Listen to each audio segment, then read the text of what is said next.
South Korea's ambassador to Japan calls on Japanese companies to take part in compensating the Koreans they subjected to forced labor during World War II. Meanwhile, victims continue to criticize Seoul's recent proposal to resolve the issue through a third party rather than involving the responsible Japanese firms. Our foreign affairs correspondent Bae Eun-ji reports.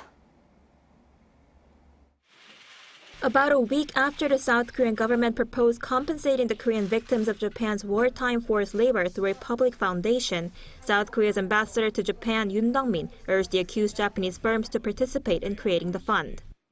Speaking Wednesday to the Japanese news outlet Mainichi, he stressed that the victims are hoping for a sincere apology from the Japanese firms.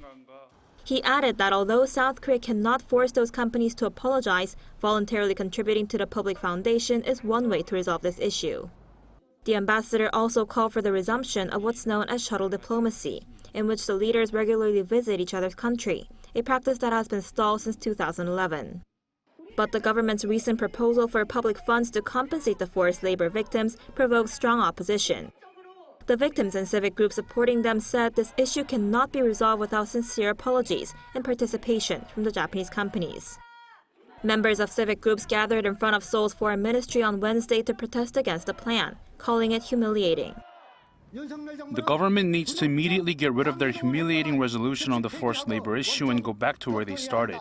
This proposal does not include a sincere apology from Japan. In a public hearing at the National Assembly last Thursday, the Foreign Ministry said it's reviewing plans to compensate the victim through a domestic fund, instead of the assets of the accused Japanese firms. In landmark rulings in 2018, South Korea's Supreme Court ordered two Japanese companies, Mitsubishi Heavy Industries and Nippon Steel, to compensate the Koreans they subjected to forced labor. But so far, the companies have ignored those orders. Bae Eun-ji, Arirang News.